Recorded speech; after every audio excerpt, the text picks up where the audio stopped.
In the everyone can see it now, right?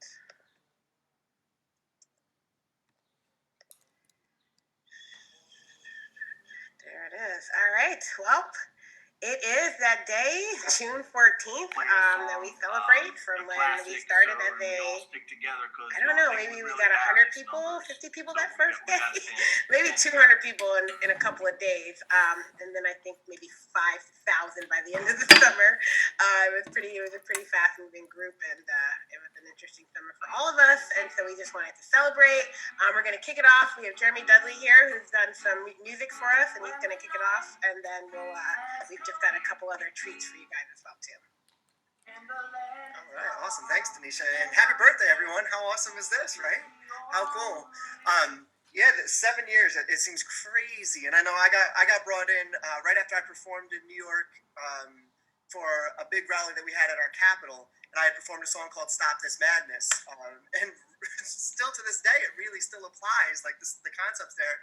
And then all of a sudden, I started getting friend requests from all these folks from New York City and different folks, and it was the Badass Teacher Association saying, "Hey, we want you to be part of this fight," and I was honored to join us, to join everybody here. So it's been a lot of fun. You can see rocking the old Badass Teacher Association shirt from the first rally down in DC. The Badass Teacher Association. So what I thought I would do for you, everybody can hear me okay? Yep, we're All good. right, perfect.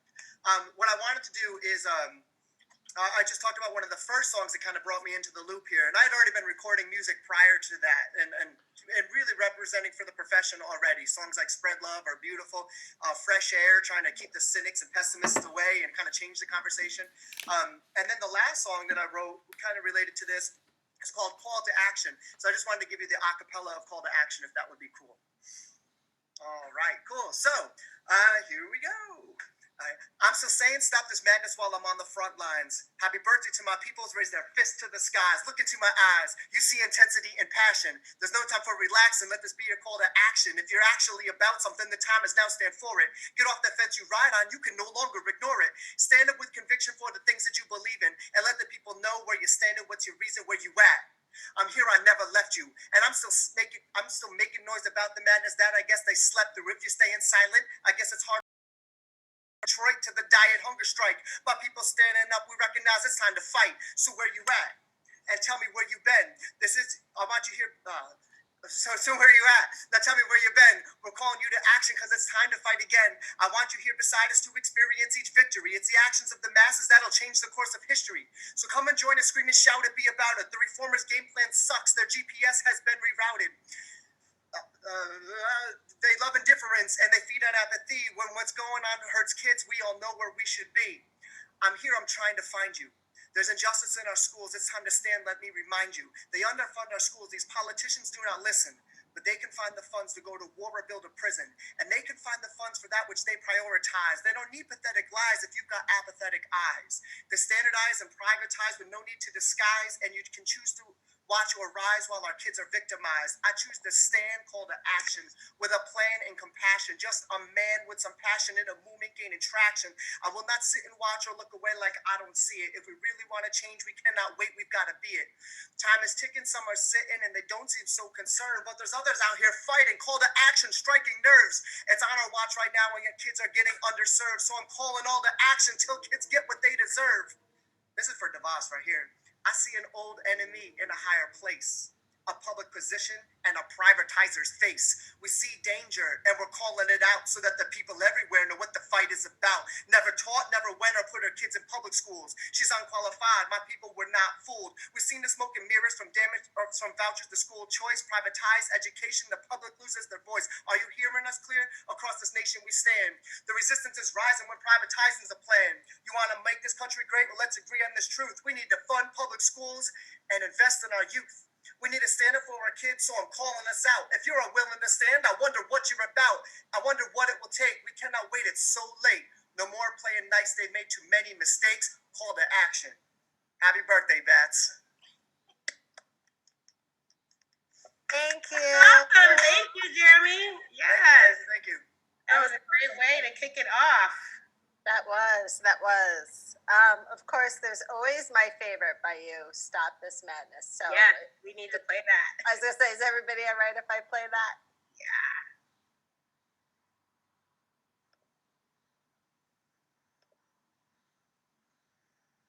I think I got to see it work too. Yeah.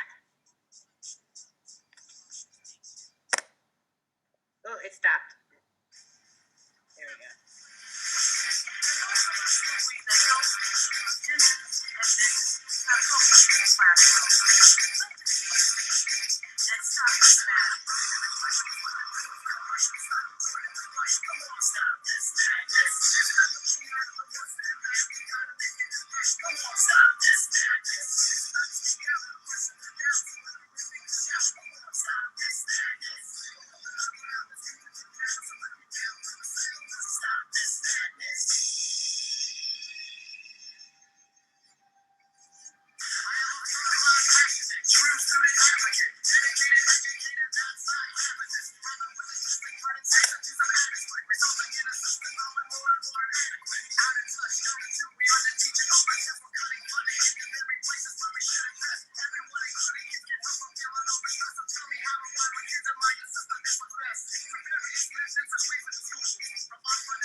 Awesome. Brings back so many memories. That's my favorite. Yes, for sure. All right, let me plug my earphones back in.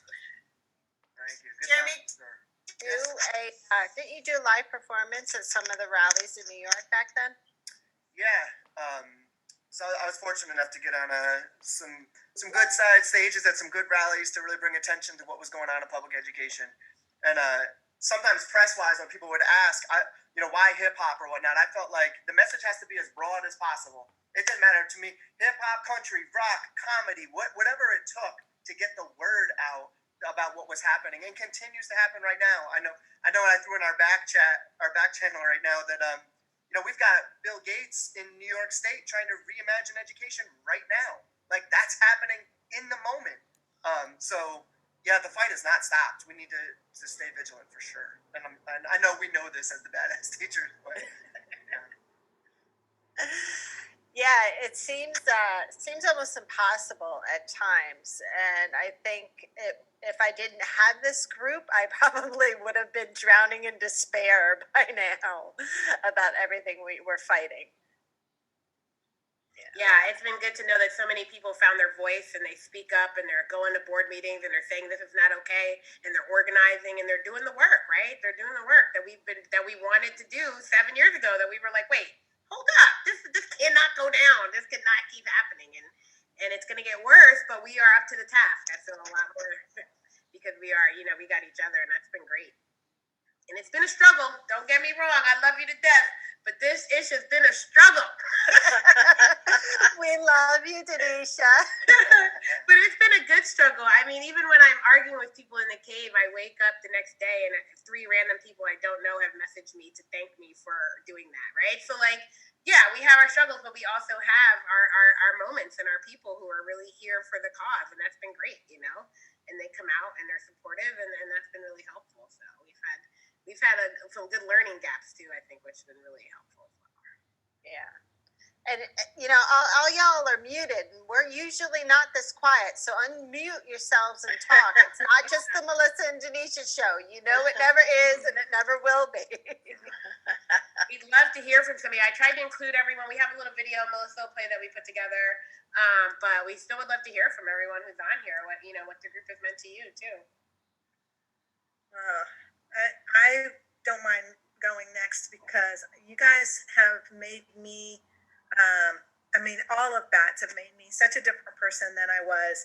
I have to kind of give this little story because you guys will get it, and you won't necessarily believe that was me. But the very, very first rally, when I very first found out about BATS and I had joined and everything, and we were talking about the rally, and all these people were coming down that had been on the hunger strike and all this other stuff, and I had never, ever, ever been a part of a protest or rally before.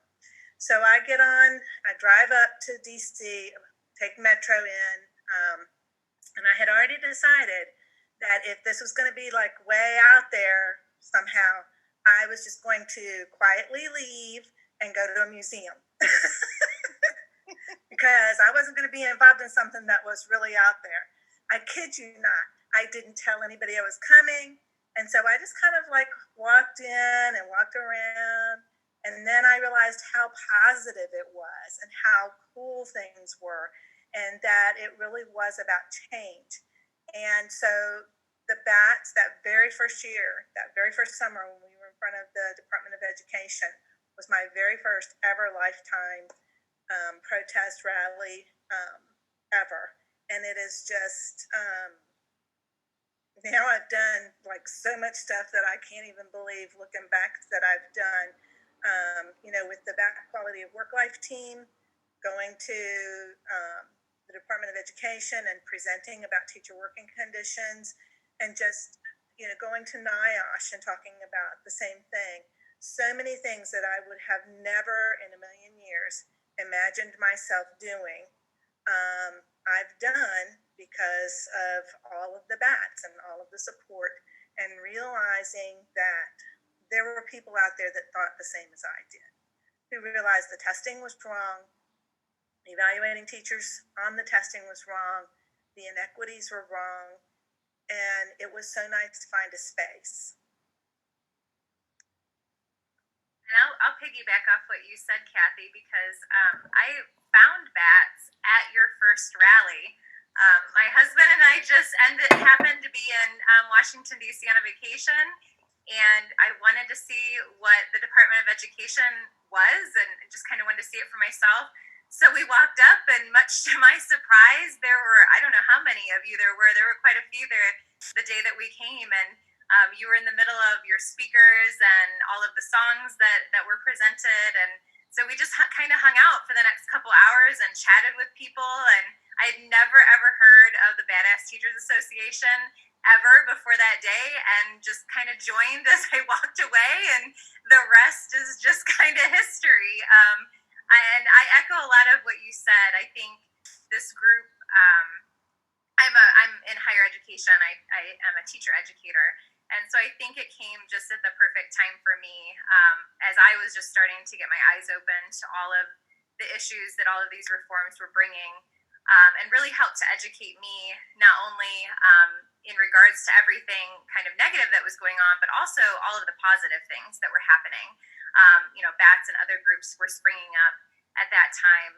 And it just, I don't know, it just opened my eyes to a whole new way, I think, of thinking about education. And never would have labeled myself an activist before I found this group, but definitely fit that label now, and participating in so many of the things that we've done at the national level. And then with Ohio Bats as well, getting the chance to do so many things at the state level that I never thought that I would have ever done, including testifying in front of the Senate Finance Committee in a pretty harrowing question and answer period.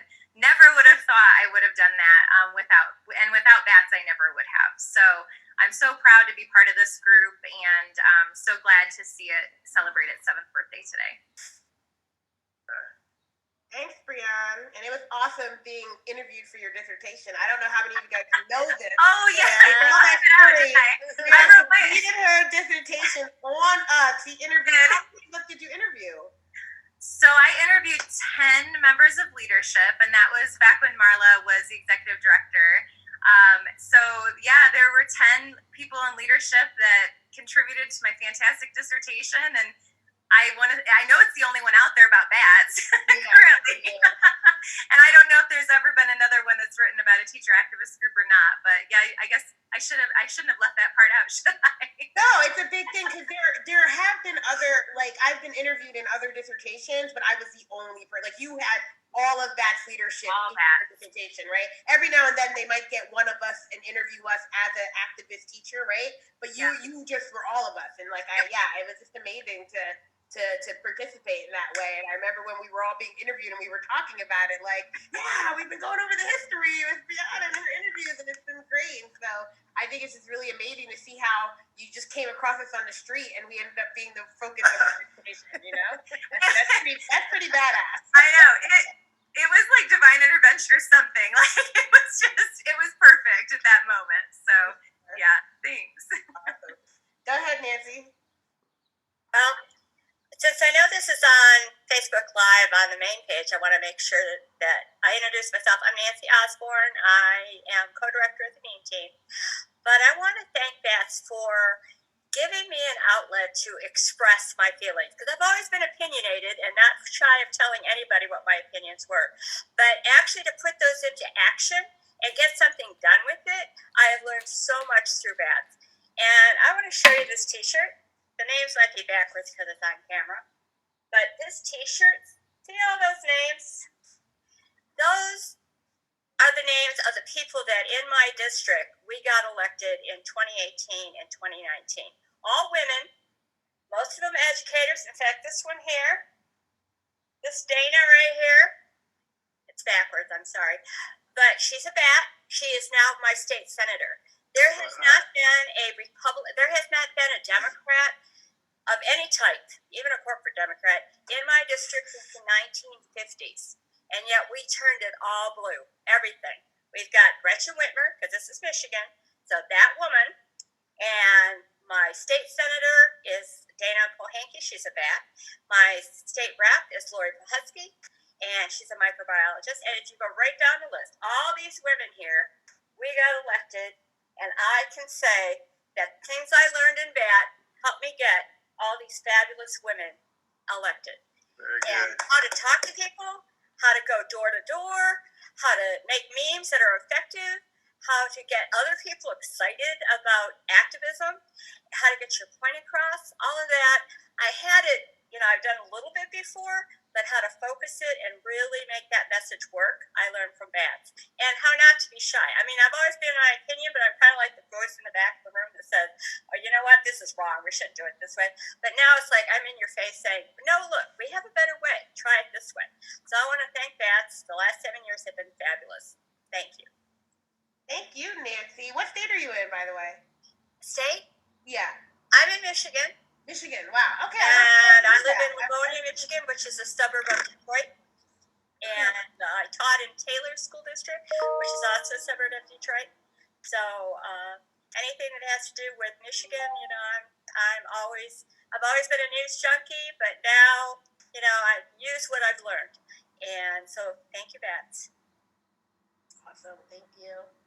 To everyone who just joined, welcome. We're just going around sharing what Bats has meant to us. We had some music from Jeremy. Michael's going to perform for us. We might have Becca on later to do a song or something, and we have a video that we're going to share too. But we just want to take the opportunity. We are Facebook Living this, so we just want to take opportunity for people to talk, and you might want to tell a little bit about who you are and your role in Bats so that the people watching get to know you. Go ahead, Cheryl. Hi, everybody. Cheryl Gibbs Binkley, and I do a little bit of everything for Bats.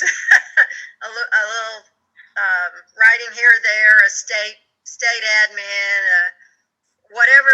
They call me when they need some work done. But anyway, I remember I joined Bats on day 3, on the 17th. Badass. That should we really be badass teachers? After all, we're role models for children, and maybe this is a little bit strident for teachers. There has not been a day since then that I have regretted being badass.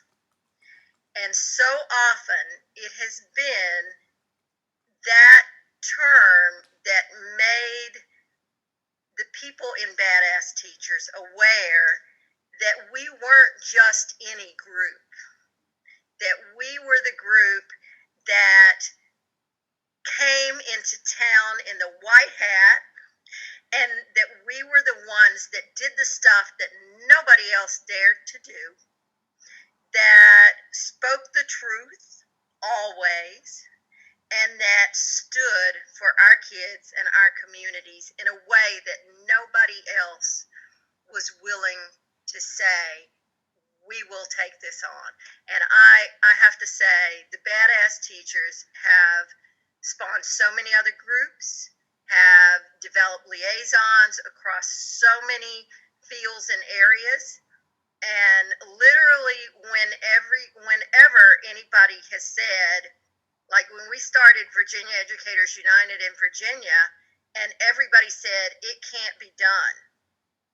And we said, you don't understand, this baby is being born by badass teachers. You can't tell us it can't be done. And we did it. And we did it. And they said, Virginia hasn't had collective bargaining for 40 years. And we said, we're going after collective bargaining. And they said, it can't be done. And we smiled and said, you don't understand. We're the Badass Teachers. And today, 2 years later, we have collective bargaining in Virginia for the first time in 40 years. Wow. So I have to say that had it not been for all of you, who for the first time in a long time, I was so used to riding into work and hearing NPR talk about those terrible teachers. And I was so debilitated by that. I was like, this is not what's happening in my school. This is not the education system they're describing is not what we're living every day. And when I found you guys, you gave me hope, you gave me comradeship, you gave me solidarity, and you gave me the daring to call myself badass, which I have had to now live up to. And it hasn't always been easy, but I've tried. So thank you guys. Happy birthday. Thank you, Cheryl. You are definitely embodying badass. Every time we got together in DC, you brought the badass. So thank you. Welcome. Thank you, Denise. Hi, Terry. Hi, Larry. We're just going around sharing some memories of Bats. We will play a video soon. Michael's going to perform for us soon. We just want to give a chance for anyone to share anything. I think Stephen wanted to talk. He put hand up in the chat. Oh, go ahead, Stephen. Yeah, I guess I'll go. It's talking about Bats. It's kind of hard to think about life before Bats. You know, I mean, Bats has been such a part a central part of my life for so long. It's like there are those defining moments, you know. There's before that and there's after it, and so much of what I've done and been a part of, Bats has been a central part of it. In Pennsylvania, where I'm from, by the way, I'm one of the blogging research people in Bats, if you don't know me. But in Pennsylvania, we had a Republican Governor Corbett who came into office, and his first target was school districts, and he was cutting, $1 billion from schools every year. More than that's what he wanted to do. And the teachers in my area, we kind of got together and we made this huge group.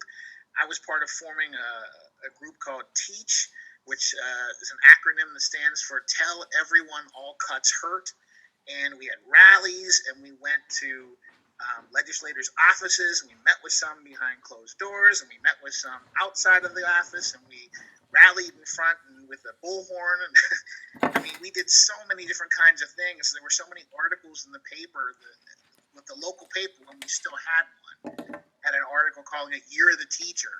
And we got together with teachers in Philadelphia and other parts of the state. And, we basically were responsible for we were part of the movement to get, Corbett removed. And we did. We got rid of the bum. And we were able to maybe not heal all the cuts, but we were able to, change things from where they were. And at that time, for me, I think when I got into Bats, I think it was right after I got my national board certification. So you're like this young teacher, and you're doing your teaching stuff, and get your national board certification, and people tell you, oh yeah, you're nationally board certified. You can go out there. You got to go out there and use that. You got to go out there and lead now. And it's like, what the heck am I going to do? All I know what to do is what's in the classroom. And Bats, being able to talk to other people who had so much experience, and who gave you the courage to actually try so much of this other stuff that you'd never think to do before Bats. I mean, all the things we did. We made the Badass Film Festival. We went to DC and we lobbied our Congress people. Oh my gosh, it's like things are rushing into my head. I can't even form them into words. The Teachers Congress that we had. Just me starting a blog. I'd never blogged before I got into Bats. I mean, the very idea. I didn't even know what a blog was before I got into Bats. I wrote a book. I did a TED Talk. I mean, all this stuff. It's unbelievable when you look at it all together, and it's really the calendar we did, which I have back there. I love that calendar. We did 2 calendars, right? Oh my gosh, it's hard to believe. If you told me before Bats what was going to happen to me once I joined Bats, what I'd be a part of, I never would have believed it. It was transformative for myself personally. I think we've made a big difference to what's happened in this country. I think we've pushed things in a certain direction. There's still so much more we need to do, but happy birthday, Bats. It's been one heck of a ride so far. Yeah, and don't forget you're a Bat author too, Stephen. Yeah, right? I didn't realize you weren't doing Godfather in the Wall before Bats. That's insane. You blog 2 blogs a week for all these years, and it just started. Wow, that's amazing. I would write posts on Bats, Yeah, and turned them into blogs. Wow, I thought you were already blogging before you joined us. No, I remember being at comments conferences, and I'm wondering, how do you get your blogs done? Because while the rest of us are gallivanting around Chicago, Steven's sitting in the lobby, seriously typing up his blog. And I was like, that's how you get your blogs done. I'm going to go and try and find my bed now. Yeah, I remember that. That was a lot of fun. Someone else, sorry, who was next? Jamie? You're muted, Jamie. good. You didn't hear me swear. Happy birthday, you badasses. I am so excited to be celebrating 7 years with the Badass Teachers Association. I found Bats on Twitter, believe it or not. I was getting in a Twitter fight with the Great Deformers while we were launching Common Core. And the opt-out movement was starting to heat up in New York State. And I got into it with somebody, and all of a sudden this little bat tag Twitter account starts supporting me in the argument. So I'm like, oh, I'm going to follow them. So I followed, and it turned out to be Marla Kilfoyle. and then the next thing I know, the next day, I'm like, oh, I'm going to go look up this Facebook she told me about. And I've been a member ever since.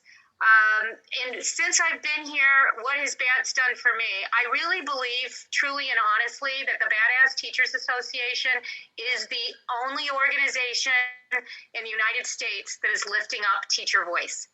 And I think that teacher voice is the most neglected part of our society. And this pandemic and going to remote learning and how insane everything has been is an example of what happens when teacher voice is left behind. And when I came into BATS, I was a little bit of a outspoken person coming in, but I didn't know how to advocate for my students, and I didn't know how to advocate for my profession. I really did not know. I didn't understand all the ways I could have my voice heard. And as I moved forward into doing things in the organization and doing all the actions that we were doing early on and pushing for the opt-out, I helped to push New York State United Teachers with a group to get them to finally get on board with opt-out. It took forever. Many of you New York teachers here know what we went through in New York, but we finally got them to finally come along. Our national unions, the same thing. We challenged our national unions to step up and speak up about and let teachers' voices be heard. And I think there's been a lot of improvement in that over the years. I see teacher voice being utilized more. Do I want to see more teacher voice? Absolutely. That's why I'm never going to quit until we have equal voice in education policy. But one of the things that came to light while I was part of BATS was the immense suffering that goes on in our profession, and how many people are silently suffering from bullying, from traumatic events in the workplace, from trauma, from child trauma, it's transferred to you in the workplace, and how little care is taken of teachers individually. And I was fortunate enough to meet with a group of women back in 2014, and we started a group called the Quality of Work Life Team, and our focus is completely on the quality of a teacher's work life, because we believe and know that a teacher's work environment is a student's learning environment. And the situation for many teachers has become unbearable. And you have to ask yourself, if the situation for the teacher is unbearable, what is happening to the child? And how does that impact a child's education? And so this group partnered with American Federation of Teachers to launch the first national survey that looked into teachers' work life and how we were feeling. And we found out that we are the most stressed out, overworked. How interesting, a profession dominated by women suffers from bullying. So I found my voice, and I would have never spoken in front of thousands of people before. I would not have contacted legislators to try to get legislation passed, get legislative language into ESSA that would provide school districts with funding to do research into their own school districts' work environment and how their teachers are feeling. And most importantly, my team, everybody on my team, we all healed each other. And BATS healed me too from my trauma as a teacher. And it gave me a voice I never even knew existed within me. And you can't, I could never repay the organization for what it's given back to me. And I would, my message to all the teachers out there, if you're looking at BATS, you found your home. If you want your voice lifted, this is where to come. And right now, I have to pitch this.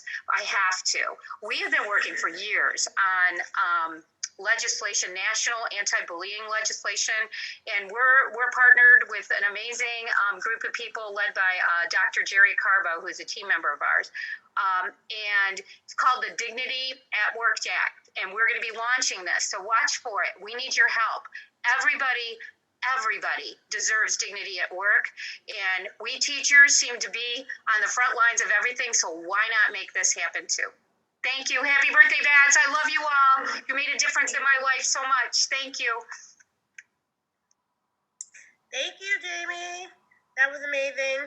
I know we got some more people on deck, but we thought if Michael's ready, we might do a song break before we got back to the tributes. Cool. Probably everyone should mute so that there's no feedback while Michael plays. I'm gonna take off my earphones so I can't hear anything. But so I've been in BATS since the third day, and a couple of things I'm the most proud of. I didn't really have anything directly to do with, but one thing is that BATS created the Haven, and it was a place that teachers who were really stressed out. And they were commenting on our Facebook group. We kind of put them into this safe place where they could express what was going on in their lives and call out for help. And the people who worked in there with those teachers, I always had the most respect for. And I'm really proud that BATS had something to do with that. And I also like the shirt I'm wearing was the Evaluate That campaign. I think it was during a hurricane or ice storm or something, where teachers were like camping out in the schools and they were making sure the kids were being taken care of.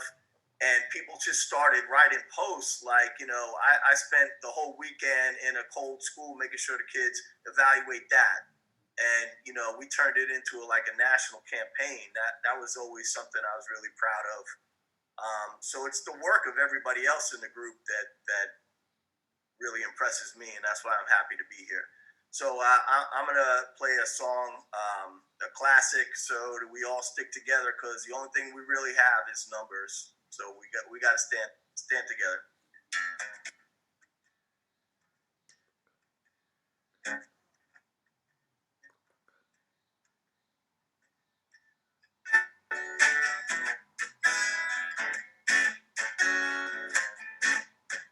When the night has come and the land is dark and the moon is the only light you see, no, I won't be afraid. No, I won't be afraid. Just as long as you stand by me. Oh, darling, stand by me. Oh, stand by me. Oh, stand down. Stand by me. Stand by me. When the sky that you look upon tumble and fall, and the mountain will crumble to the sea, I won't cry. No, I won't cry. No, I won't shed a tear. Just as long as you stand by me.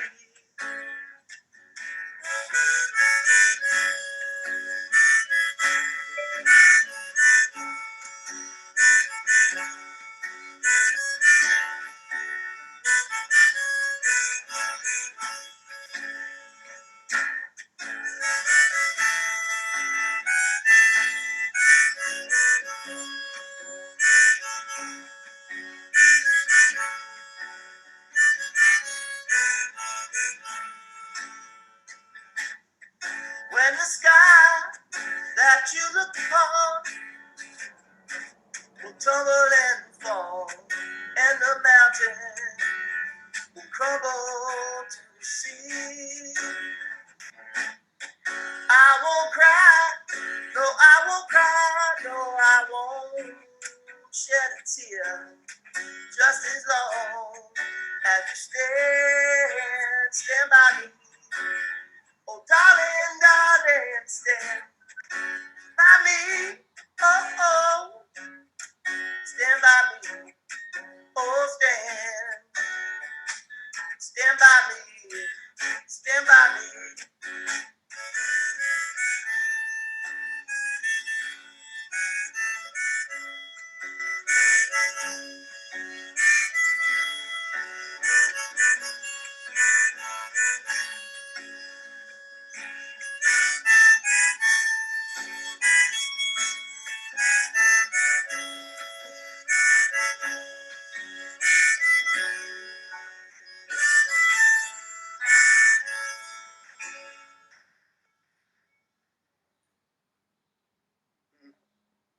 Thanks.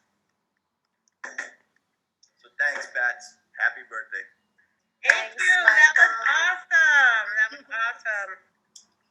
All that reminds me of is our first conference in DC and hanging out in the courtyard and everybody singing and talking and ordering food and those were some of the best times. I am so upset that we could not get to go to DC this year. I wanted to see you all so much.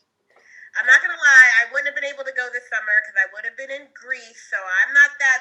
I wouldn't. I don't think I could have missed my first time of y'all being in DC and not being there. So I'm hoping next summer to work out better. But yeah, it's those memories are just when they pop up and they just remind you of like all the fun times we had in all the cities. I mean, we've been going to NPE conferences together and other places as well too, and it's always been just such an awesome time.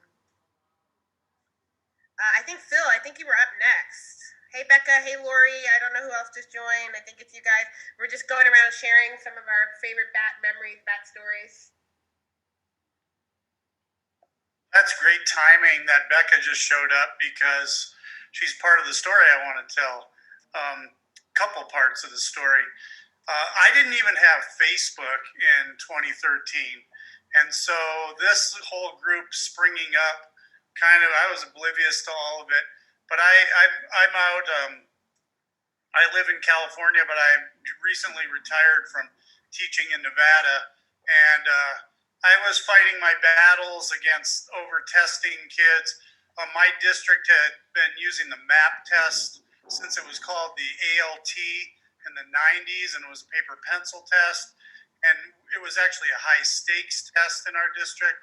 And by the early 2010s, I'd had it, and I was starting to, raise my voice, and I had been on some district task forces and whatnot. Well, late 2013, I think, maybe beginning of 2014, I decided to get on Facebook, and join social media because I was trying to reconnect with some high school people because I had a reunion coming up. I won't say which one it was, but anyways, so I got on Facebook and I was continuing to be a little more active in my union.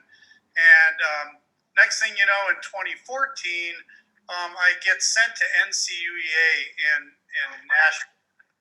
And I was only sent there for a day for the pre-session, which was about pushing back on standardized testing. And I walk in and I'm all by myself. I'm not even registered yet. I just felt like I was poaching the meeting.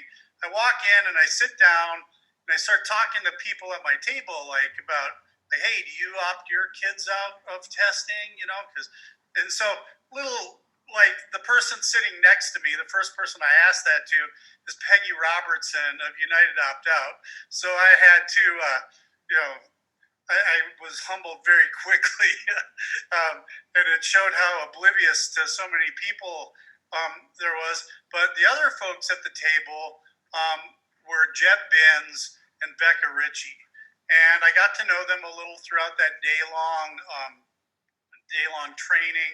I ended up getting to stay a little bit longer at NCUEA, But then, unbeknownst to me, Becca talked to my friend Lisa Montine in Nevada and said, "Hey, you gotta contact this guy."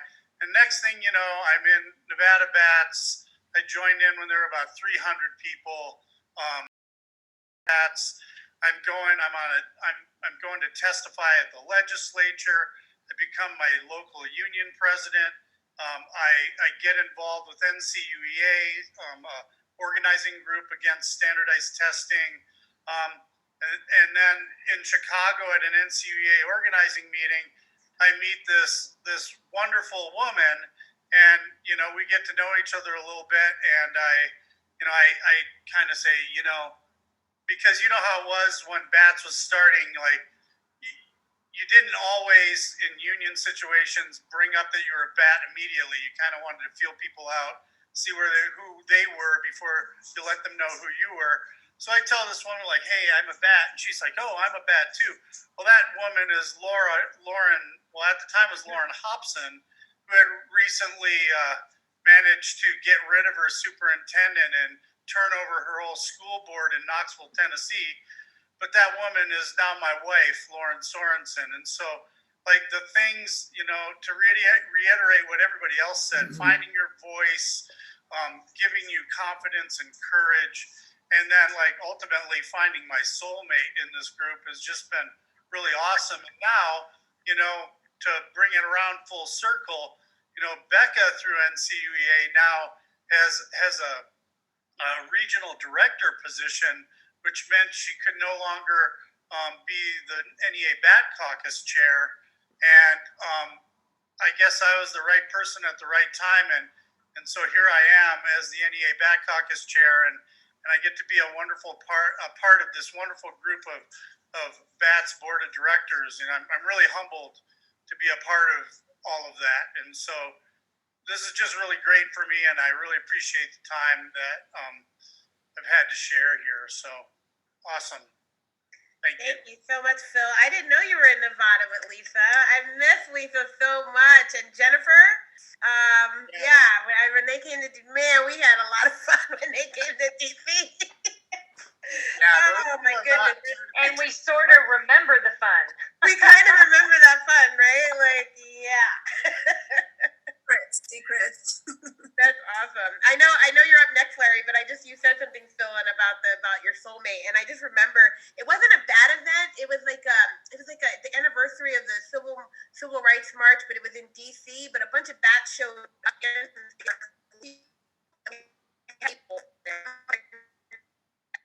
on the mall. I've got a table. I'm with all these educators.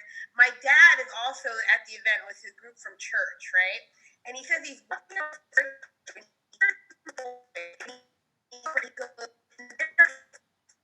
completely surrounded by her tribe of people. Like, I never saw how well he belonged with people until I saw him with his people. Like, there's something, like, when family sees you, like, you see that we are a family. Like, he watched me be online for a whole summer when we first started, because I was living with him at the time. He was like, really done nothing all day but sit at the computer. I'm working at stuff, So then it's keeping me with it. It's just like, yeah, you find your soulmate. It shows, right? Like, this whole group of, I call it my activist team. Because I teach Grafenberger's ecological theory, and you have to look at your microsystem. I always say part of mine is what I call my activist family. And they're the educators friends that I have across the country that come from BATS and United Opt Out and Save Our Schools and defending the early years, right? And it's a big part of who we are, because together, we're like the choir we sing to, right? So it's been really great, and I just wanted to share that. Go ahead, Larry. You are up next. Man, this is the best group of people that I would ever want to be associated with. I'm telling you.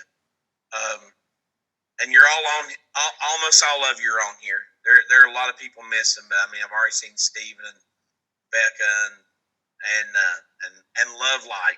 I don't even like call her Melissa. I just know her as Love Light still. And Denisha, who has taught me many things. But I posted earlier this morning, and on that post, I sat down and I never dreamed I could do all these things. That's come along at a time when I was ready to run for our state presidency of our union. And I was getting a lot of flack, and people would say, "Are you trying to be a leader of this group, or do you want to be president of TEA?" And I said, "And why can't you do both?" And so we were looked at as a militant group, but actually, it gave me a group where I didn't have to calm my tone all the time. That first conference, when we finally got to see each other, so many people that had been together virtually for so long, and then you see each other, it's kind of like family. And to me, it just helped it to grow stronger and to watch as we have changed over time because of the necessity to change and the welcoming of so many people. And Melissa, you're right, sitting out singing at night, even for those of us that can't sing worth a shit. Whoops, excuse me, sorry. I dropped the F-bomb at our representative assembly this year, so it's okay. It just, those relationships are never going to go away. I taught science with a young lady who married her partner in Windmood, Washington. Becca Ritchie helps get her an interview or help her to learn to apply where she needed to. She ends up with a teaching job. I mean, just, you guys are like the whole family that I need to have all the time. Being involved in Supreme Court cases, answering surveys so our committee can get that amendment put on the ESEA. It's amazing to me what a group of people can accomplish when they work so hard together. I'm in the middle of a leadership master's program right now, and you guys taught me actually how to do that too, because so many of you were going through it during those conferences that I learned you can do all that stuff and you can still get your work done. So, I'm sorry, I'm in the car and I wasn't going to miss this for anything. So, but meeting people like Phil and Becca and Michelle and Lori, and God, if I name some, I'm going to miss people. But I know Brittany's on here sending the Batman birthday cards, and it's just a place to go. And Michael was right. The Bat Haven, to get on there and read and to be able to respond to people and try to help them feel better about their situation is just amazing. Sit across the table from Arnie Duncan and tell him what a poor job he's doing in a very professional-like manner, things like that. It's just amazing to have been a part of so many things, and I am so thankful for this group because it's helped me become more. I mean, I never would have run for General Assembly in Tennessee if it wasn't for Bats.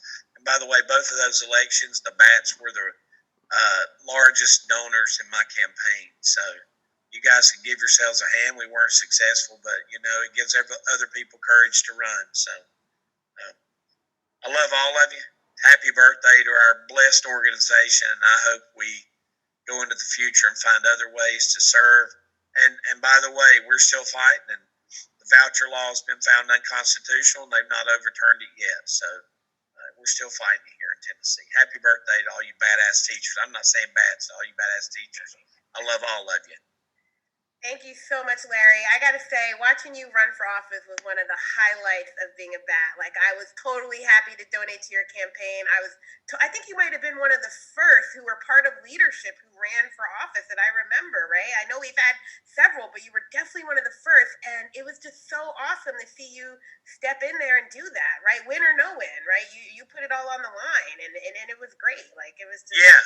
So, to top on that, it's pretty amazing to sit in the front row of a committee room for education committee, and we're trying to beat the voucher bill, and you're sitting 2 seats over from the chairman of your union and the president, and when they take a break because phones are lighting up and legislators come running out of committee and come to you and say, hey, your bats need to be calling so-and-so and so-and-so.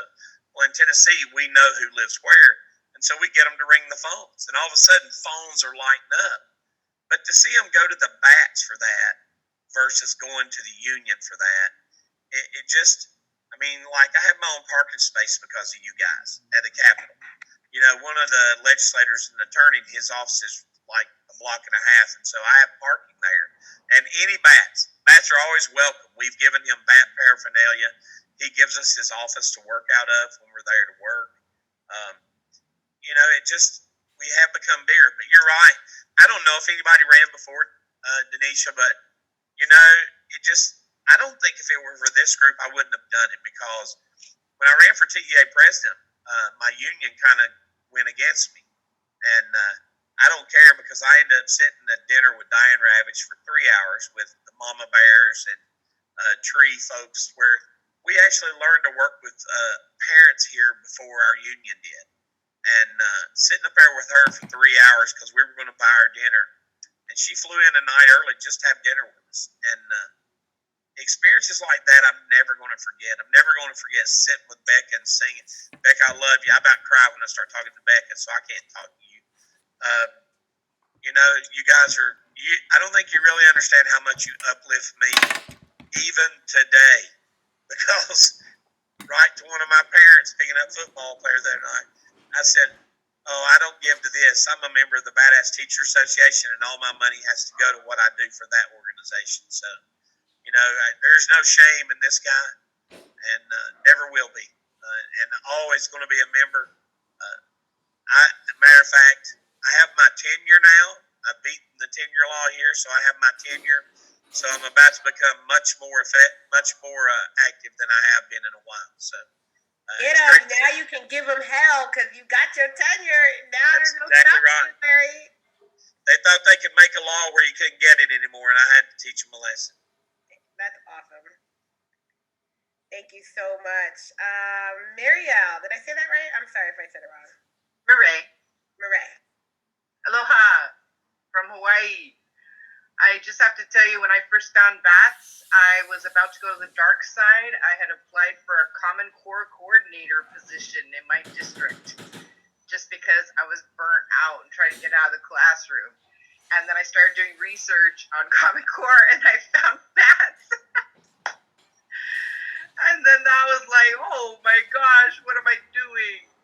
So one of my favorite bat stories is in Seattle when we were occupying the front of the Bill and Melinda Gates Foundation. I put this on Marla's post today, a reference to it.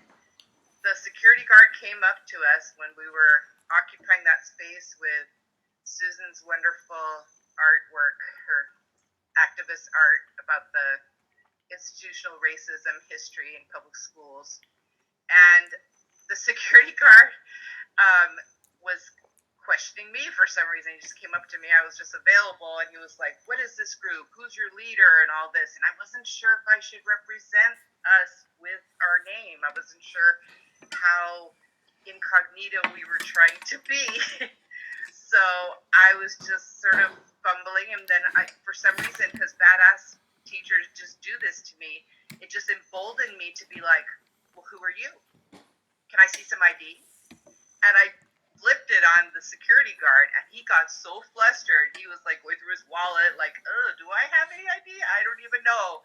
And it was so awesome. And I know I would have never done anything like that without having all my bats around me physically right there. And then Marla comes up, and he was still questioning me. Well, like, what group is this? Who's in charge? And then she just goes, "We're the badass teachers." And as soon as he heard the word teachers, this guy kind of melted. And he's like, "Oh, you're teachers?" And Marla goes, "Yeah, I'm from New York." And I'm like, "Yeah, I'm from Hawaii." And then it was like the entire nation was represented in that little encounter. This is one of my favorite all-time stories. But, I love so many of you. And you have no idea. I had just when I found out about bats, I had just come off of being on Furlough Fridays, 17 Furlough Fridays in Hawaii, which reduced my pay greatly. Right after that, we had a governor impose a contract on us, and that was more furloughs. He just renamed it, and then I got breast cancer. And so it was like bam, bam, bam, financially wiping me out. So when I first wanted to come to DC for that first bats gathering, I had no idea how I was going to do it. I was literally living in a house that I was squatting in. That's the financial straits I was in. It's like a step away from being homeless, believe it or not. And believe me, I left that house way nicer than I had encountered it. So yeah, they paid me to leave. The mortgage company paid me to leave this abandoned house in Hawaii. There's plenty of them.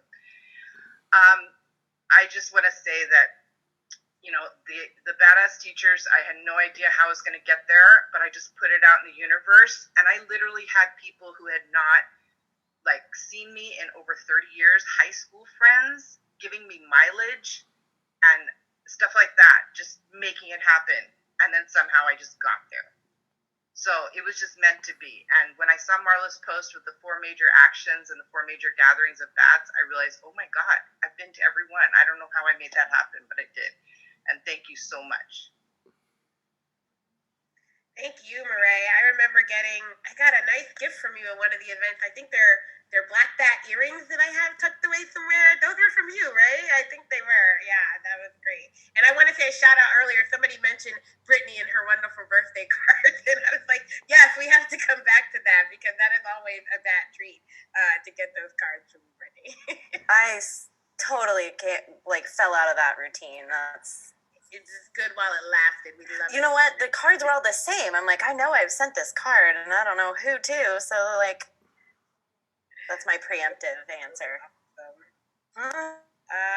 Michelle, you ready? All right. I'll try to keep this brief. I'm not very good at it. I remember many, many years ago, this was way before BATS, and Becca Ritchie and I connected, and it was either from Save Our Schools, our former Education Association president, knew her. I mean, and I met Becca, and it was like, she knows everyone. And not just everyone, I mean everyone. And outside of the state, in the state, who to contact for activism, who to connect with in the community. And I just sat there in awe. And then one day she added me into this badass teachers group, and I was like, oh, I don't think I'm ready for this. I was still like baby activism, just like, okay, I'm learning my contract.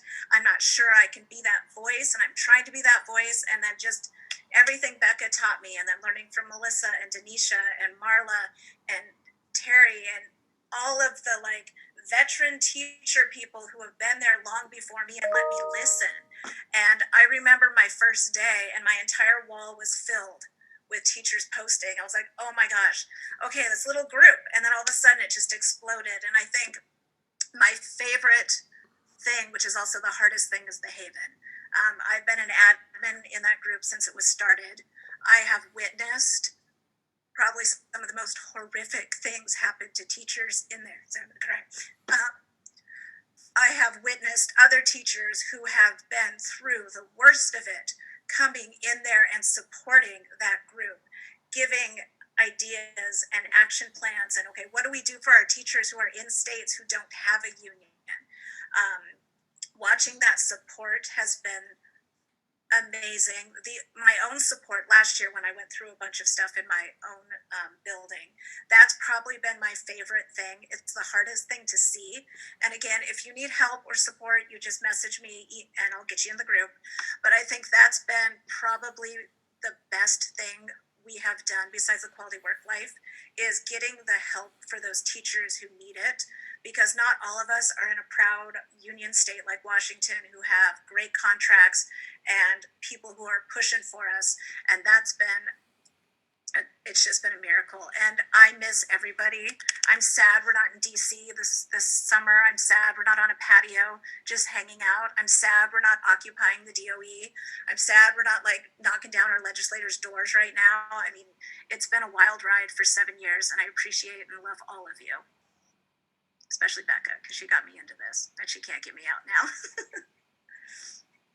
Thanks so much, Michelle. It's been so great working with you over the years. I have so many memories of our patio times together, and just, and having you in the cave right now, doing all the work. And I've never been in the Haven, but when I first started talking about bats, I had to explain to people how important that was. Like, do you know that teachers are so beat up that we had to create a private group to help them, and we had to get protocols in place, like how do you assist a teacher who's going through trauma and might be suicidal? Like, that's the work that we were doing. So thank you. Go ahead, Becca.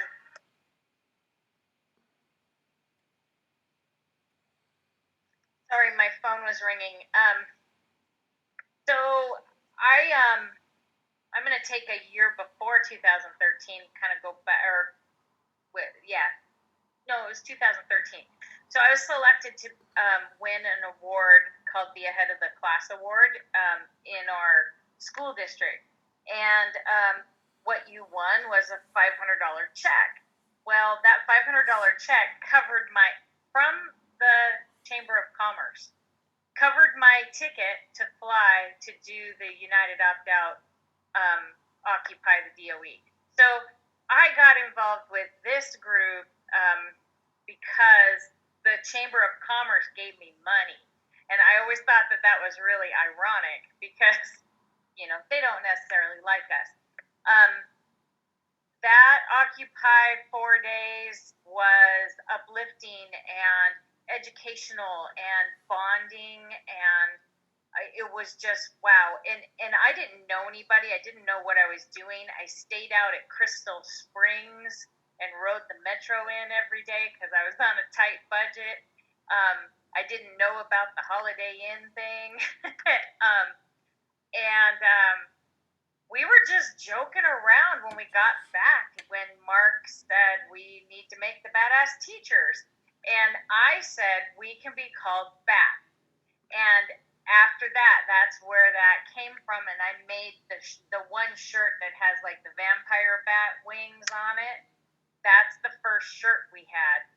And so pretty much from, I don't know if it was day one, it might have been day two, I kind of went and said, hey, do you need somebody to help? And at the time, I was very disenfranchised with the union. I didn't know how to do the union. I was not accepted by my local president. She actually said, oh, it's a titty bat shirt. She actually told me I couldn't say the word organize. And I was just like, you've got to be kidding me. And so at one point she got upset with me, and we were talking, and I said, well, what are you going to do about this? And she spun it around and said, you are the union. What are you going to do? And she said, you have to get involved. So I did. And I put my foot in it a lot as I went through. Like, I ran against a guy for an at-large position that was in an institution in the union. I rocked a lot of boats. But through all of my progress, the bats were always there. And I know that the National Bat Group, whether it's the board or the WABAT admin team, had my back, no matter what. When my mom died, who delivered the eulogy? My Bat sisters. I mean, what this group means to all of us is so beyond words that, and I have missed being super involved as I was before. The upside, and I don't know if all of you saw my post. I was elected to the executive committee of our state union last weekend. So we now have a BAT that's on that. Plus we have BAT as our president and vice president. So I think that it was a lot of work, a lot of hours, and I would do them again happily to take this fight to where it needs to be. And it's all for our students in the end. What we're saying, we have been right for 7 years. People are finally going, oh, you're right. The new business items that we passed at WARA last year, they didn't even get a second look. All of them were like exactly what we've been saying. It's just everybody else caught up to us. Singing songs on the patio, that is like, or on the rooftop, those were just, I haven't played my guitar much in the last couple years because I've been busy with other stuff, but I really do need to be pulling it out. That might be a good transition for a song if you're ready. Yeah, I think that this work is good work, and keep it up. We have to have our group of people, and I'm not going to say tribe because that's not an appropriate word to use. I know some people say that, but it's not okay. So this is our group. You guys are my who and my why of why I do the work. On top of my students, it's for you guys also.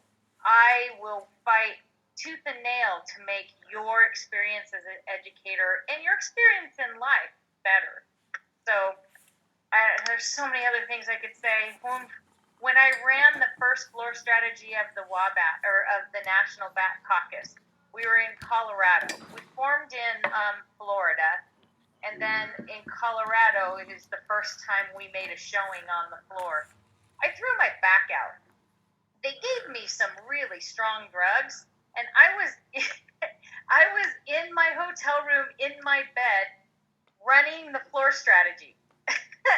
And the bats were amazing, and they accomplished so much, and that's a really strong memory to me. Another one is when the Wabats, they did their first splash. Our first thing that we did was we fought the executive committee of the state union around Common Core, and we won.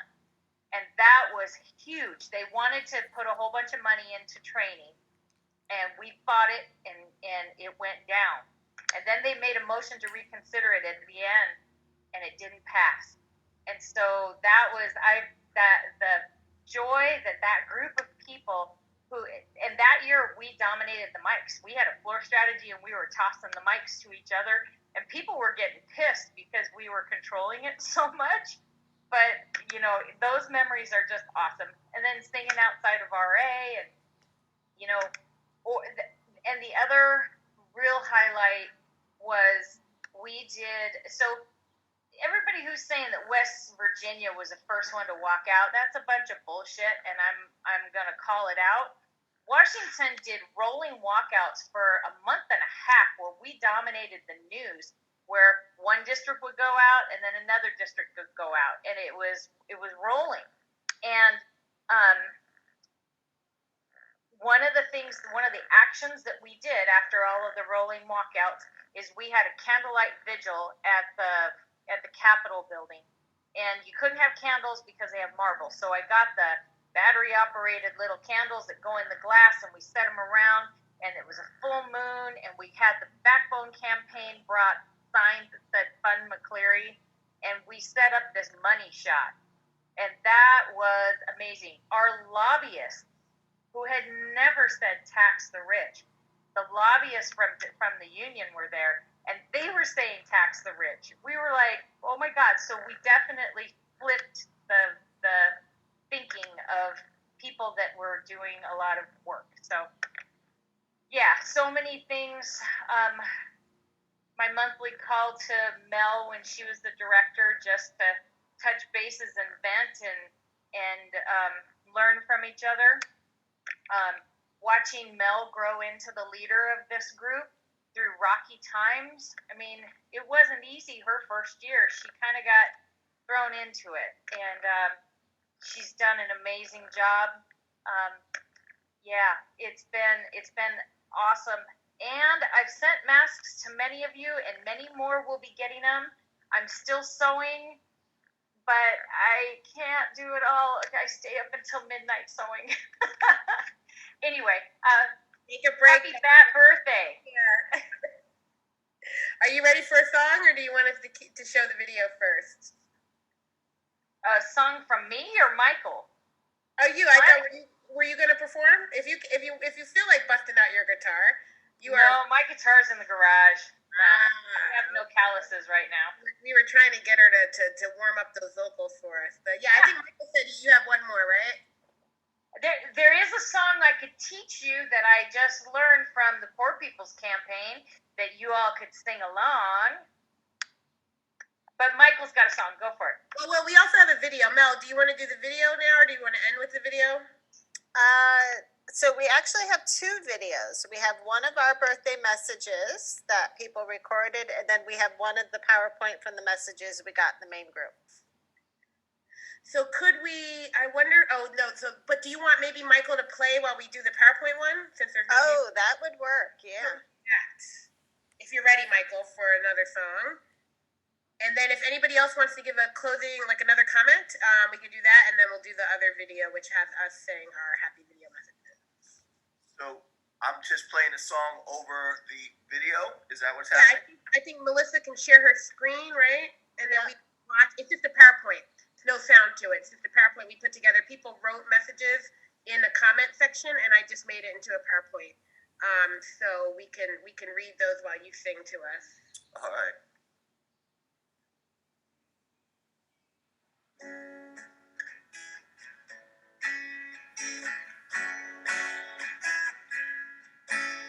Well, I won't back down. No, I won't back down. You can stand me up in the gates of hell. Well, I won't back down. Won't get turned around. Well, I know what's right.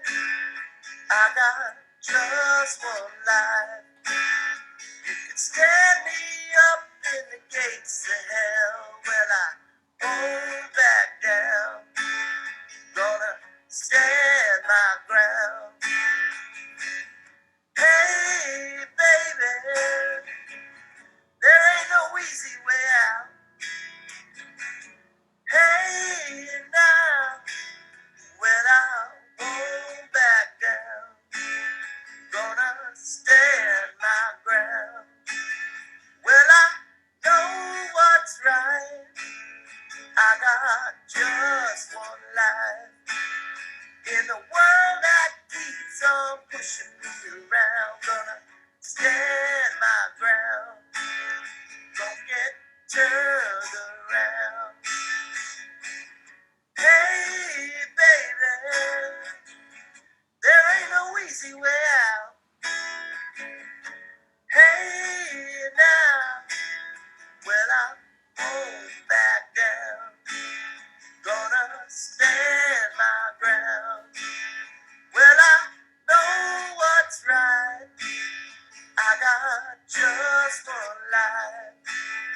In a world that keeps on pushing me around, gonna stand my ground. Won't get turned around. Hey, baby, there ain't no easy way out. Hey, now, well, I won't back down. No, I won't back down.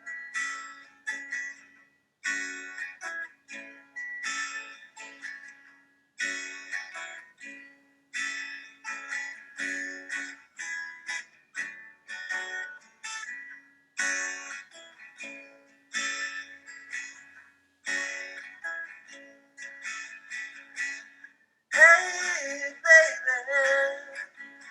there ain't no easy way out. Hey, now, well, I won't back down. No, I won't back down. No, I won't back down. No, I won't back down.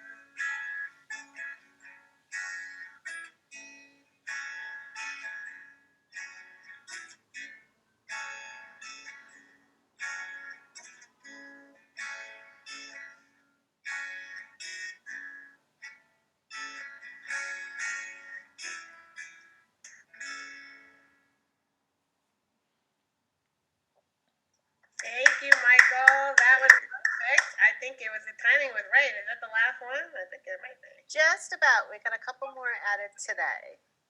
Oh, you added them. Thank God. I'm glad you did that because I was like, oh my goodness, I am done and I'm driving from DC. I'm glad you're able to add. And we'll post these so that you can actually take the time to read the messages. You know, you can't read them while they're scrolling, but we just want to share it with you. I think my favorite part of this is that I can actually hear voices Yes. when I'm reading from people, and that's just amazing. For sure. It was great to meet Juliana's here too. She's behind me. Hey everyone. Juliana, hey! it was really great to hear from people that I didn't know, like had been, like just we know some of us in the leadership, but there were quite a few messages from some folks that I wasn't aware of how much the group had meant to them. I mean, I know we mean a lot to a lot of people, but That's the end. thank you so much. All right. Was there anyone else who wanted to say anything before we share our last round of messages? Go ahead, Lori. You're muted. Hold on. Yeah, I'm good. Juliana wants to speak after her. Okay. I won't be long. I just wanted to say I joined BATS probably a month after I found out that my husband had a terminal illness. And it was really the most difficult time of my life. And being in BATS at the very beginning, I think Terry saw a post of mine. I don't know how it happened, but I made this speech. The first time I really made a speech at a big New York State Department of Ed meeting. And it was like so empowering to make that speech and to know that I had people behind me. I think I'd been in BATS for maybe a week. And what that did was it helped me to see that no matter what, my bird is biting me, so just excuse me. That even though I was going through this really horrible time, I still had my voice and I still had my power. And I wasn't going to let that disease kill me as well, because what he had is like the worst kind of dementia you could have. It's really bad. So my participation was in and out. It was very frustrating to me because that's not the kind of person that I am. I'm like, if I'm going to do something, I'm going to do it. And there were many times when I couldn't do it. And I appreciated all of the kindness and the support that I got from people and people allowing me to contribute what I could. So it came to a point where Terry introduced me to some people in New York State, and it's a statewide coalition of attorneys and advocates and special ed people. And we've been fighting in our state to get rid of the 5 exit exams that are required of kids, a lot of the other really crazy stuff that goes on in our state.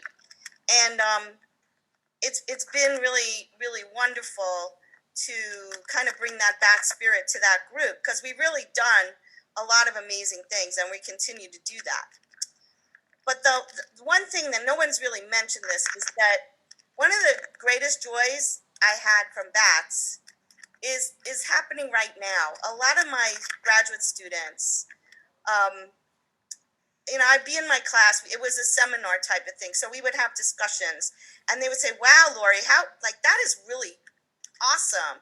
Can you tell me more about that? Because I was talking about what we were doing, and I said, well, I can't really talk about it during class, but if you want to go for coffee, you want to talk about it after class, and at the end of the semester, I'm going to tell you about this really incredible organization.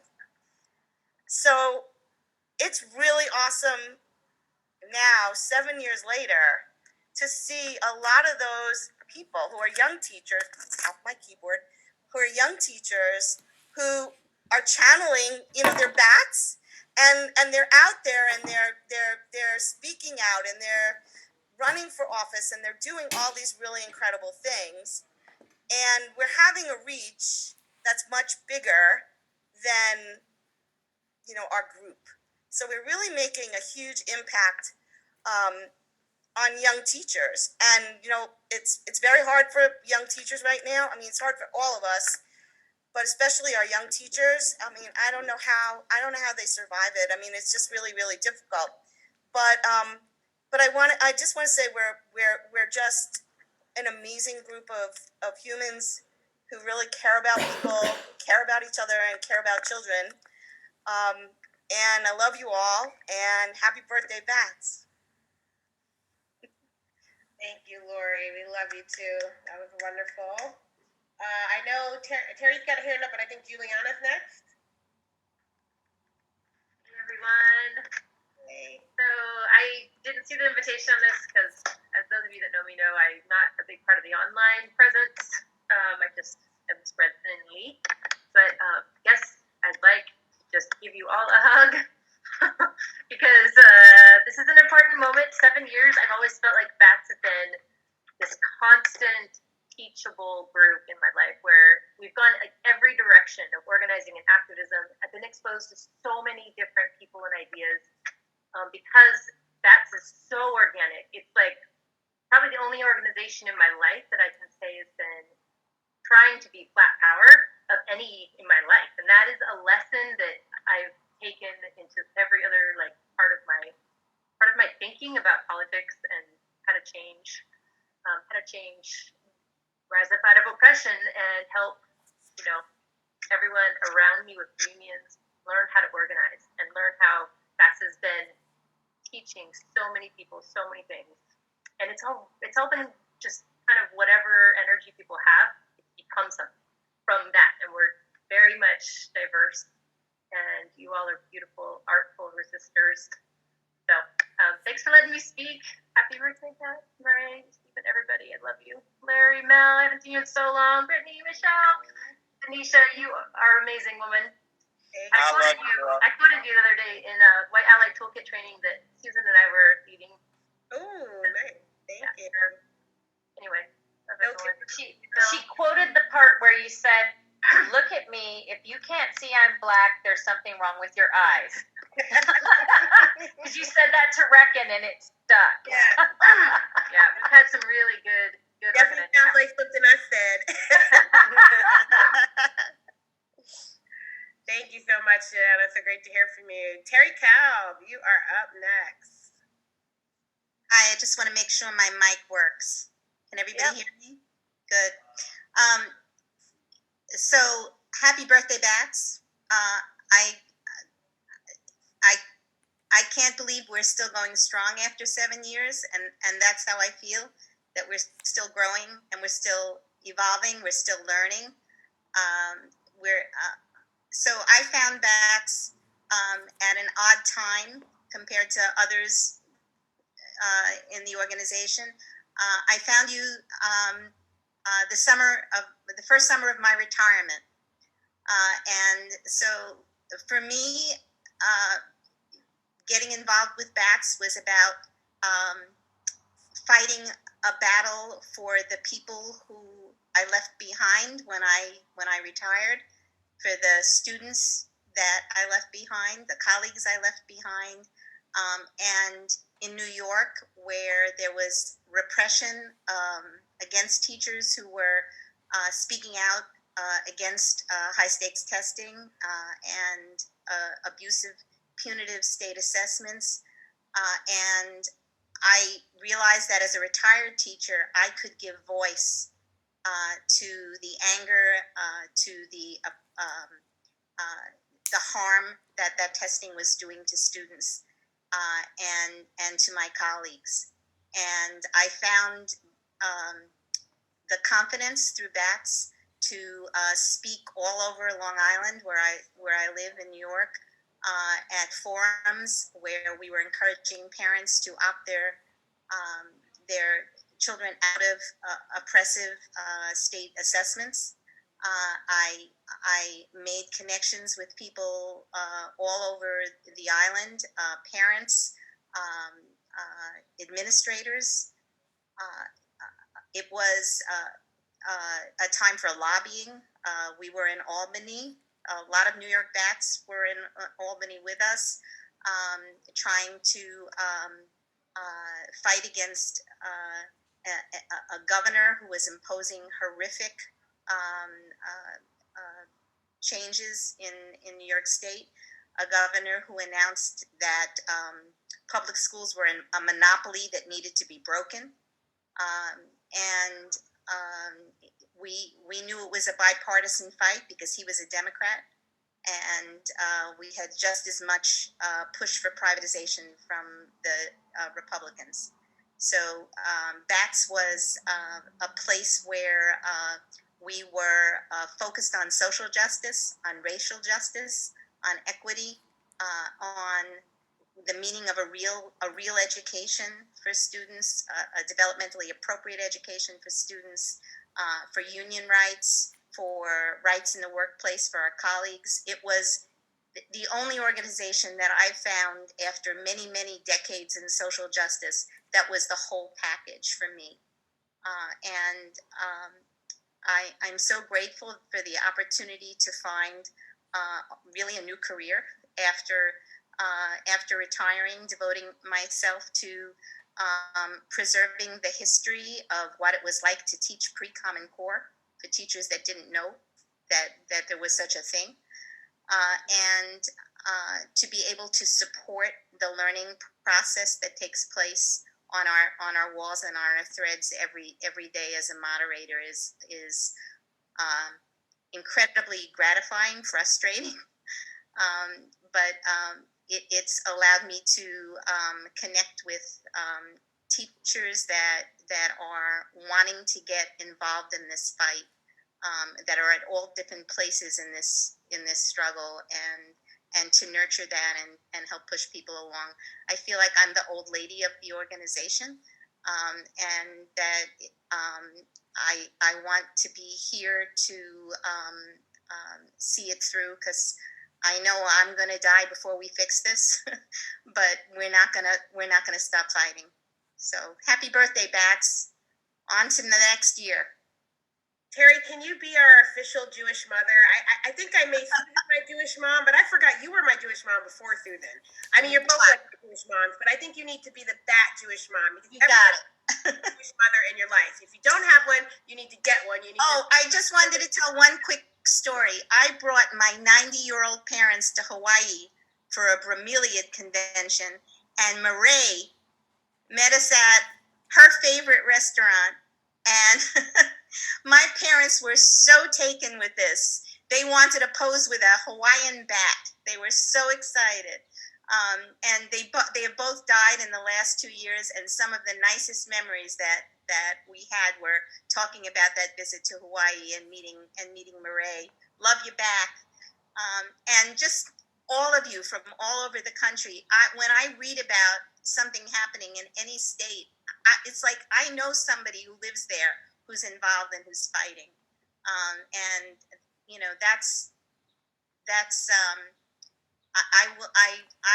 your friendships are all in my heart.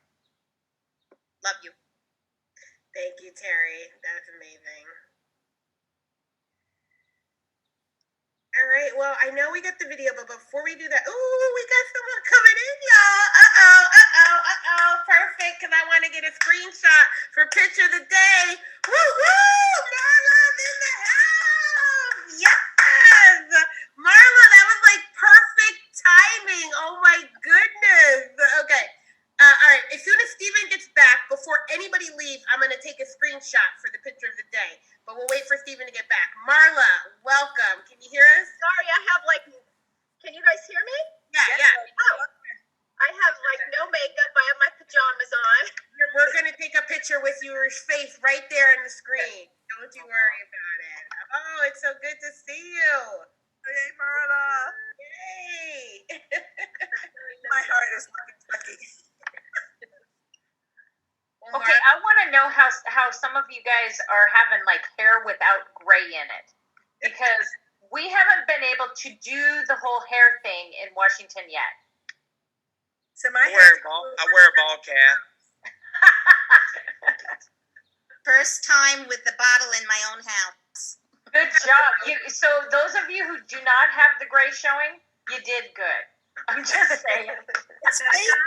It does something to your hair. So, I mean, my hair's all gray and messed up, but when I'm on Zoom, I look great.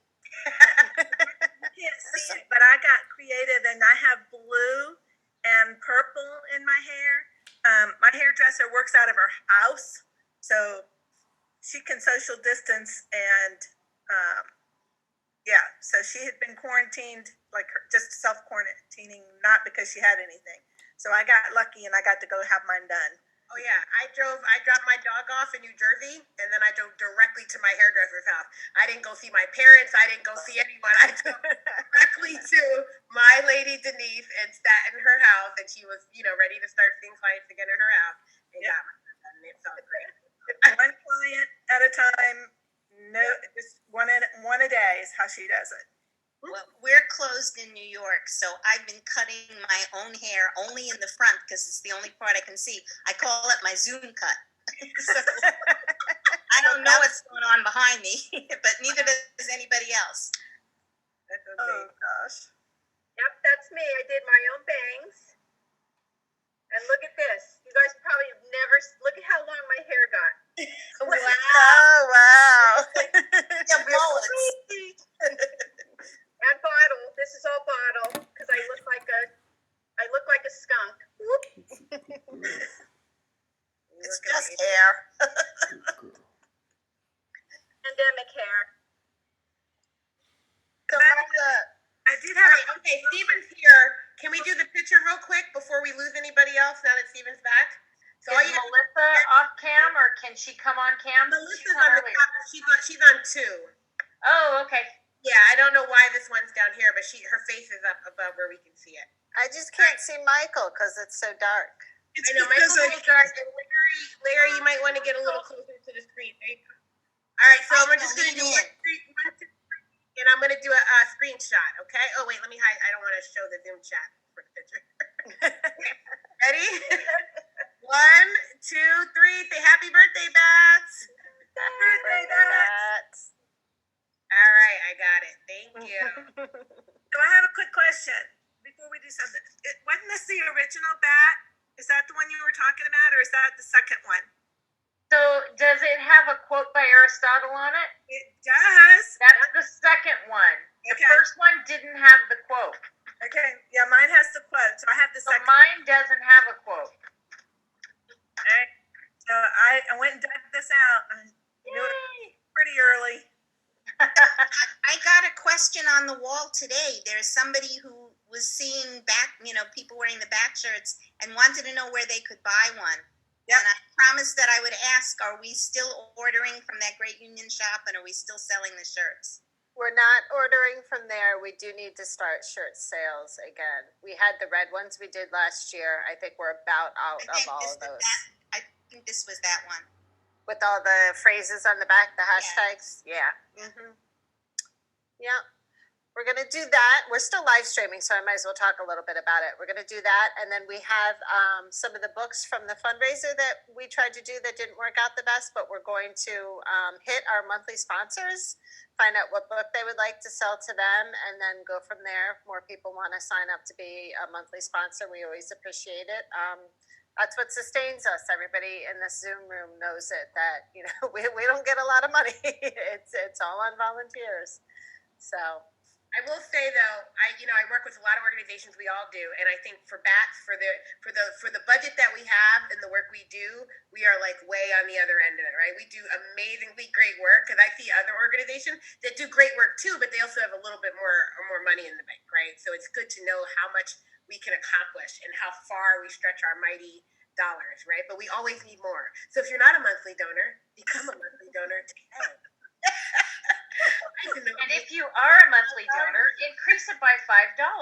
Yeah, you can $5 or $10 a month, or any type of monthly donation you want.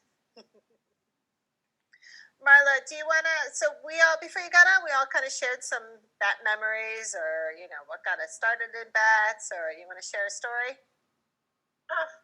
One story, that's it. We're probably our final story before we do our video montage, so. Okay. I mean, Marla, we're bats. We break the rules. You can do more than one.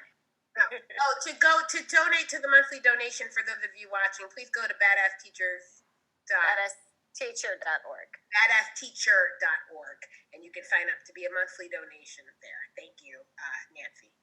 Okay, so my best memory, I think God, there's so many. It's so hard, but I think probably the proudest moment was when Melissa and I and Jamie and Julie Borst went to DC to testify at the US DOE.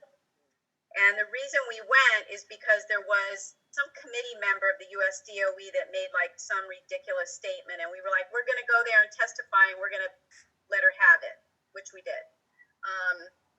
But Melissa and I got to wait in line to get into the Supreme Court to hear the Friedrichs versus CTA argument. And it was freezing, and I didn't have a jacket. Melissa had 2 jackets and gave me her jacket. And we really didn't think we were going to make it in. And we really wanted to get in because if you guys remember, Batts wrote an amicus brief that ended up being filed in the Supreme Court for that case. And many people that are on this Zoom tonight were a part of that. So Melissa and I were waiting online, and slowly they were letting people in. And it was like I think, Mel, they were getting ready to reach their limit. Yeah. And I was like, if we don't make it, I'm going to just die right here. And we made it. They led us into the court, and we got seated, and we actually got to hear the oral arguments for Friedrichs. That was a really great day. That was a day that I really felt all of the work that this enormously great team did, whether it was people that were a part of the amicus brief or people that just volunteered to work in the organization, people commenting, whatever. This amazing national team that really got us there to be able to be in that really historic moment. I think that's probably one of my best memories is Batts at the Supreme Court. Who would have ever thought? So there we go. There's a lot of great memories. I mean, I could do several more, but that was definitely a fruition of all the great work that was done by a phenomenal team. So that was it. Yeah, that was amazing. It really was. I mean, yeah. I've read plenty of amicus briefs, and it's a big deal. It's a big deal, and it's a big strategy to see who should write them, and to be included in one that people actually read is really special, because not everybody gets to be asked to submit one, and not all of them are submitted forward with the case, because it's very... I've totally impressed my professor because I'm on an amicus brief that was presented to the Supreme Court now. So big deal. Sorry, Bella's barking.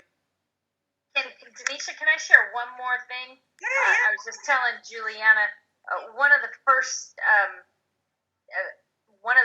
things that Batts were seen as at NEARA it was at the RA in Colorado, I believe, and or maybe it was Florida. Maybe it was Florida. Tracy Douglas from California, who's a total badass, got up and said, Arnie Duncan sucks and not in a good way, on the mic for the whole RA.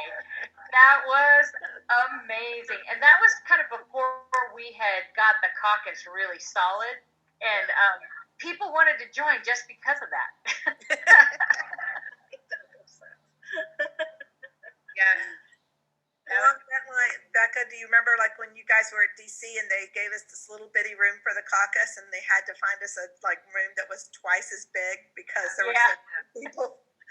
That was awesome. And I have to say, one of the highlights that I didn't mention was when Bernie Sanders came to the NEA BAT caucus, and he got up and he said, "You guys are badass teachers. I'm a badass senator." And I was just like, yes. Yeah, I remember hearing about that and how awesome that was. I will tell you, when I give a lot of professional talks, so I have my bio written out, and it always says my position. And I love the way people say, they get, so the best, I think, was my law school graduation, and the dean is ready, and she goes, okay, hold on, this is my favorite. She is part of the Badass Teachers Association, and it just shifts the whole room when you're about to speak, and that's how you're introduced, right, as one of the many things that you do. And yeah, it's always been good to hear how people respond to that. And it hasn't always been that way. We all recall in our first 2 years, people were like, teachers can't say badass. We had people civil rights leaders, icons, who were like, I can't say badass. I'm sorry, I can't. I love y'all, but I can't say the name of your group. And we were like, okay. If I could springboard off what Becca said about Bernie Sanders, it was at the Congress, I think. Yeah, it was at our BAT Congress when we were lobbying all of the different lawmakers. And we had reached out to Bernie Sanders' office to talk. Well, we just wanted to talk to him. And they wouldn't get back to us. And Becca said, all right. So she got 5 people, and they went down and they occupied his office. I think it was Becca and Terry and Kathy and Joanne Glasgow. Yeah, so they occupied the office, and I waited in the hotel, and next thing I know, the phone rings, and I pick the phone up, and a guy says, "Hi, my name is Dan Cohen. I'm the education advisor to Bernie Sanders." He goes, "You have a bunch of people that are sitting in the office here that badass teachers?" And I said, "Yeah." He goes, "All right, let's talk." And we talked for about 2 hours. We had a really long conversation. So that was one of the best things. Badass teachers. That was our photo with Bernie's Ben and Jerry's cow. Yep. Yeah. That was awesome. Yeah, a lot We of occupied the cow. good stuff. Sure. I think one of my favorite memories, and only because no one has mentioned it, was when we did I don't think it was mentioned, when we did the trial for Artie Duncan. And, Oh my God! After walking in the heat. Yeah. Oh my God. like, if you guys remember, the night before, we're on the patio, and I'm literally writing out the script for the event. Like, I do not do things in advance. All of my talks were written 10 minutes before I went up. The entire script, the entire trial is being written the night before, and then we get started, and then the people came out in costume. Ayixa dressed up as a, which one, I think she was Broad, right? Like, she had the mustache and the beard. Oh my goodness. And Michael Flanagan's daughter stealing the show for the entire thing, right? Like, it was just one of the funniest events that I think we ever did was that trial. Like, it was just really good. Yeah. Thomas Bird was the judge.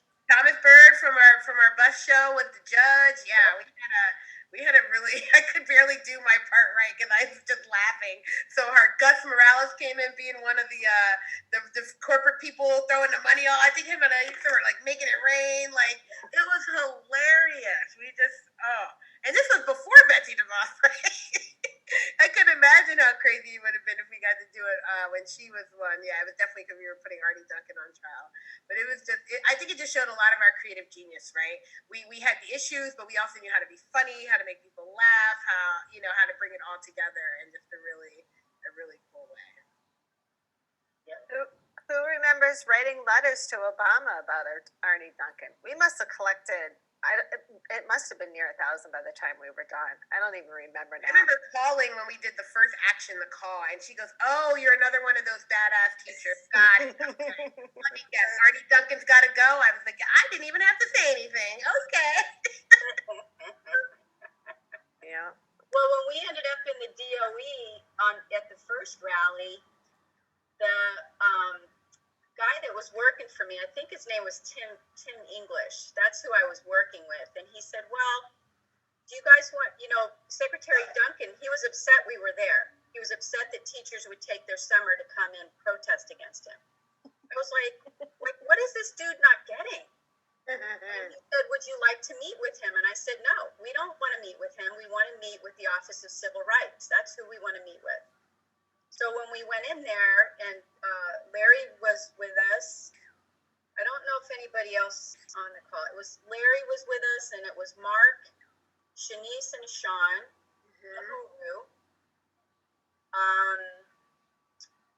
I think that may have been it. And we were having a nice meeting with the Office of Civil Rights, and in comes Secretary Duncan, eating a granola bar, and he was nervous.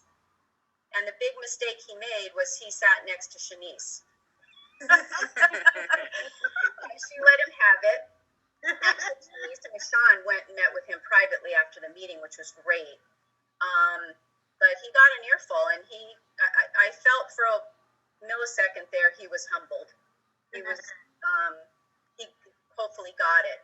But I think meeting with Shanice and Sean was a big eye opener for him because she did not hold back. Thank God. To see Sean now, do you see how big this boy is? I'm just like, what happened to our little man at our conferences? And now he's like, woo. I know Shanice is just like, somebody stop the clock on my baby, please. I know. Beautiful times. It definitely was. How about when they put the whole US DOE on lockdown because we were outside? Yeah, Jamie and I and the quality of work life team, we were inside. They held us and wouldn't let us out. You guys cleared out. And then we went down and we're like, where did everybody go? Yeah, Melissa had to go over and talk to the Homeland Security people. I was like, oh, this is not going to end well. It's not going to end well at all. Oh my gosh, that was hilarious. Because we were like, we kept wondering why we were standing in the hallway because we had finished up and we were headed down. And then they said something about holding us. And then we didn't know what was going on. And so they basically locked us in the building. Yeah. And because you guys were on the outside of the building. Yeah. All right, who's ready for our birthday message videos? Let's try and get this rolling.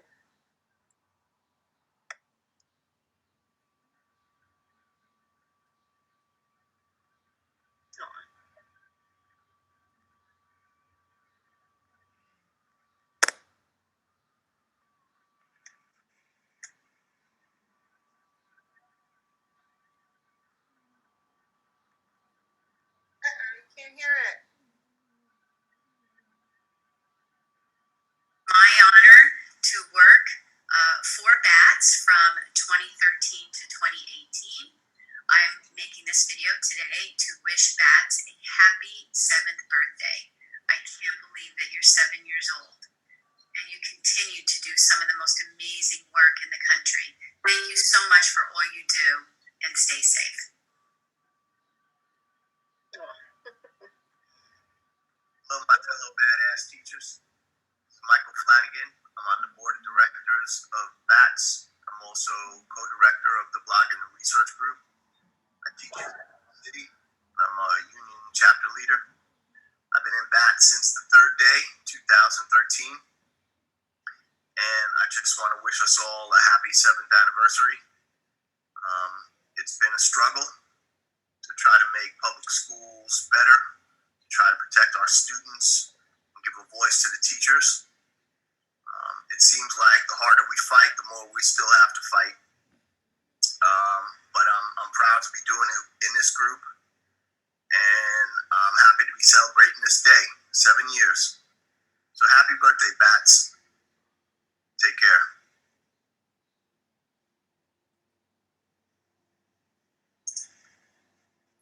Happy 7th birthday, BATS. I am so proud to be a part of this organization and to celebrate 7 years together. It's hard to believe that it has been 7 years. It feels so very far removed and so just like yesterday. That's how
the beginning of BATS. First of all, this fall, after all that we've been through as educators during the COVID-19 crisis, I'd like to see, one of my wishes is I'd like to see standardized testing just abolished this coming school year. My second wish is that all teachers and students have a safe working and learning environment to return to in the fall when we go back to school, if we go back to school. And finally, in November, I wish that we get a public education friendly Secretary of Education. We really need one. It's been a long time since we've had one, if we've ever had one at all. Thank you and happy birthday, Bats.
Morning, Bats. Happy birthday. This is Denisha Jones. I currently serve as the interim executive director for the Badass Teachers Association.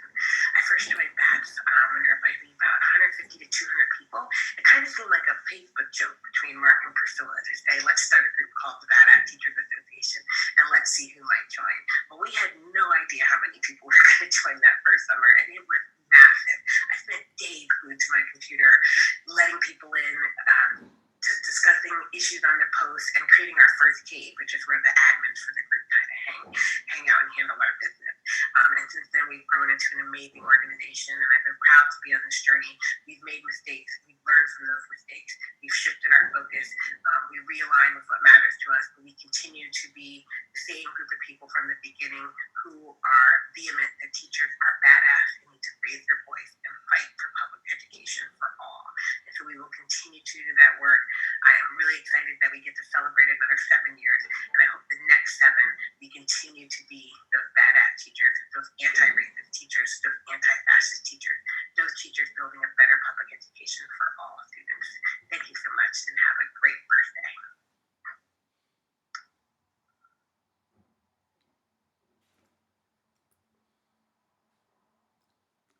Hi everybody, my name is Melissa Tomlinson. I am the current executive director of Badass Teachers Association. Before that, I was the assistant executive director.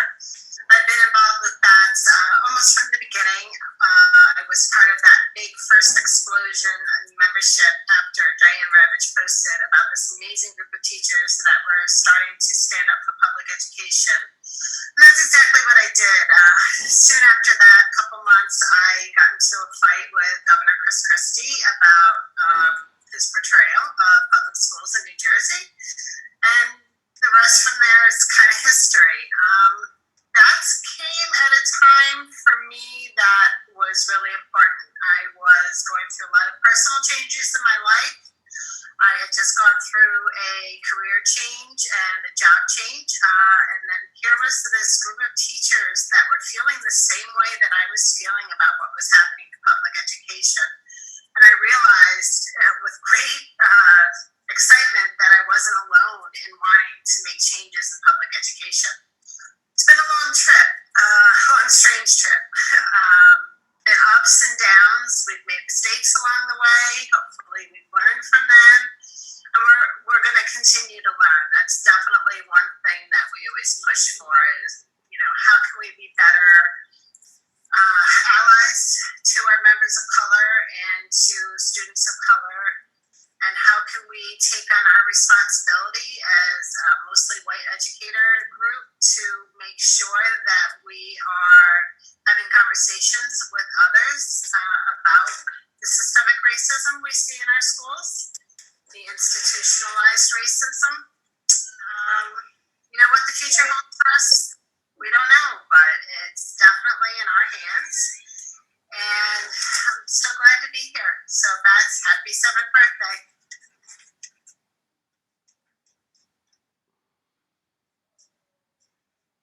Thank you, Melissa, for putting those together. Sorry, some of the sound quality is hard when you're merging videos, but I couldn't do that. I was like, Mel, how are we going to do that? She's like, I can do it.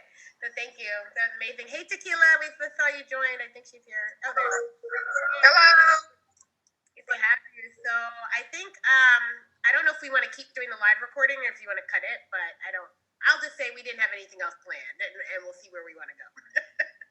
And I need to fix something to eat. I know it's late, but I'll be listening. Yeah, I think I will turn off the live recording, say good night to Facebook, everybody. Thank you very much. I know a couple of people were commenting on there. I couldn't really comment because then you can hear my live stream, but we love you all. We wouldn't be here if it wasn't for you.